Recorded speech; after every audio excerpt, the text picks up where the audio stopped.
وتعز من تشاء، عزت ورکې هغه چاله چې ستا خوښ وي، وتذل من تشاء، ذلت ورکې هغه چاله چې ستا خوښ وي. که د دې نه عبرت اخیستې چې دا هر څه د خدای دی، خدای دا کولی شي چې یو ساعت کې ما فقیر کړي، یو ساعت کې مې جیل کې واچي، یو ساعت کې پاتکړو کې پروت دی، نو بیا به نه تکبر وکړي، نه به نشه وکړي، نه به د خدای نه بغاوت وکړي. بیدک الخیر، خدای ستا په لاس کې خیر دی. یعنی بادشي اخیستل اخیستل، عزت ورکول ذلت، دا خیر ستا په لاس کې دی. یو سوال دی چې خیر خدای ولې یادې؟ خیر او شر دواړه په د خدای په لاس کې دي. ځکه بادشي چاله ورکول خو خیر شو، خو دا اخیستل خو شر دی هغه دپاره، او عزت ورکول خو خیر شو او خوار کول خو شر دی. نو دلته وایي بیدک الخیر، مونږ ته چې خدای دعا کوي ښایي، نو ته داسې وایه خدای ستا په لاس کې خیر دی. نو خیر او شر خو دواړه د خدای په لاس کې دی. او مونږ په ایمان کې وایو، ایمان کې مونږ آمنت بالله وملائکته وکتبه وقدر خیره و شره من الله تعالی. تقدیر د خیر او د شر دواړه د خدای د طرفه ده. دا خو مونږ ایمان کې وایو په عقیده کې. خو دلته وایي بیدک الخیر، خدای ستا په لاس کې خیر دی، شر نه یاد.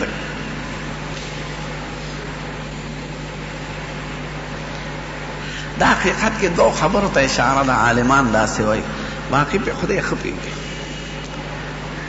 یو خدا ده چې خیر و شر هر څه د خدای په قدرت کې دي، خو چې خدای ته دعا کې نو د ادب لفظ به استعماله، د عزت سپک لفظ به نه استعماله. داسې به نه وایي چې هغه ذاته چې تا سپي پیدا کړي دي، یا هغه ذاته چې تا خنزیران پیدا کړي دي، یا هغه ذاته چې تا کارغان ټپسان دا مردار څیزونه یاد کړي، هغه هم خدای پیدا کړي دي.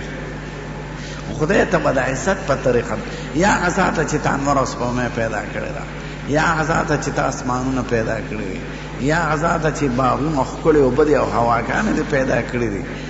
نو په خدای سره چې خبرې کې نو د عزت الفاظ به وي، د ادب او د احترام.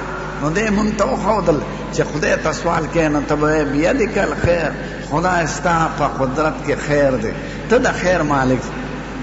کنی شرم دا هغه دی، خو ته به د ادب لفظ وایې. زمونږ عالمان وایي په کتابونو که سړي داسې دعا وکړه دا سخت مجرم دی چې یا خالق الخنازیر، یا هغه ذاته چې دا خنزیران پیدا کړي دي. د دې ضرورت څه؟ سپک لفظ به د خدای په حق کې نه وي، اگر چې خالق د خیر او شر دواړه خدای دی. نو بیدک الخیر، خدای ستا په لاس کې خیر دی. کنی تکلیف هم د هغه په لاس کې، هر څه د خدای په حکم کېږي او په اراده. دویمه دا ده چې د کائنات کې څه د تکلیف څیزونه وینې، هغه د مجموع عالم سره د خیر تعلق لري. ستا په نظر کې به خراب وي، خو په نظر سره مجموع عالم ته هغې کې خیر دی او حکمتونه دي د خدای چې پیدا کړي دي. د خنزیر کې هم ډېر رازونه دي، سپي کې هم ډېر رازونه دي، شر کې هم ډېر رازونه دي، مار او لړم کې ډېر رازونه دي. نو د مجموع عالم په اعتبار چې خدای څه کوي هغې کې خیر دی. نو د عالم مجموعه په اعتبار د خیر نه خیر. یو مثال درته ښیم، دا خال چې په مخ باندې وایي دا ښځې او سړي، نو خال توره سوی وي یا شین رنګ وي، نو که ځان لږ نو بدي ښکاري. شین رنګ څوک څه کوي؟ خر. تور څوک څه کوي؟ قبیح شی دی. خو چې په انسان په مخ راشي او د ښځې په ښایسته مخ راځي، نو خال څومره ښکلی ښکاري. نو هغه خراب څیز د مجموعه انسان په اعتبار ښکلی ښکاري. ویښته چې پرې کړي په لاره پراتي د نیانو کوڅې مخې ته، څومره د سړي په نظر کې قبیح راځي. یا یو ویښته سړي له په ډوډۍ کې راشي، څومره د سړي ته کرکه کېږي. ډوډۍ خوري او ویښته پکې راوځي، سړي له الټۍ ورځي یا په انګولي کې یا په لاره کې. خو دا ویښته چې د انسان په سر وي څومره ښکلی ښکاري. په ږیرې د ږیرې خاوند سره څومره ښکلی ښکاري. نو دا ویښته چې ځان نه کې بېکاره شی دی، خو چې په انسان په بدن نه ښکلي. نو دغه شان هر شر چې تاسو ته ښکاري هغې کې د خدای رازونه دي. ما ته چا وي دا مچ خدای څه له پیدا کړی دی، نو خدای پاک ښه پوهېږي ماشي څه کوي.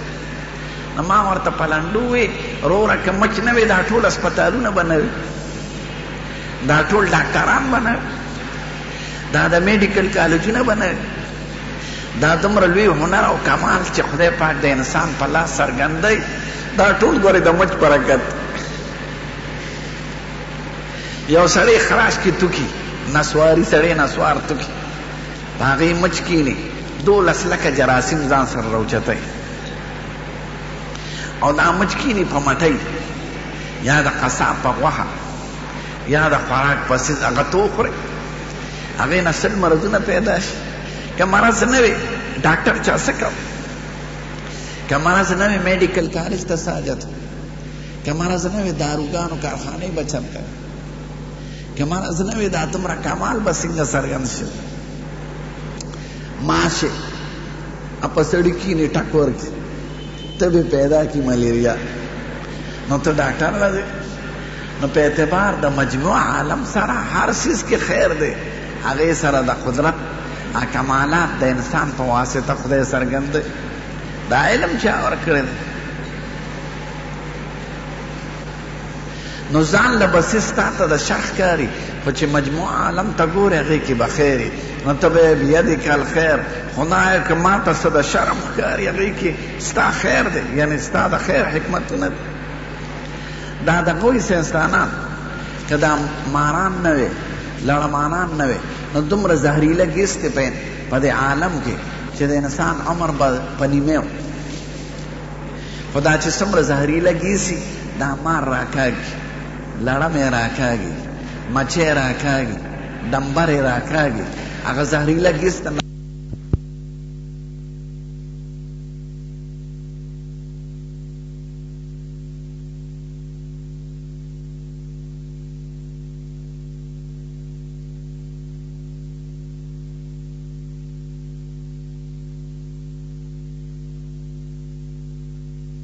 درته د قیامت یادی. نو که تا دنیا سر بکاف سر بلندی و بند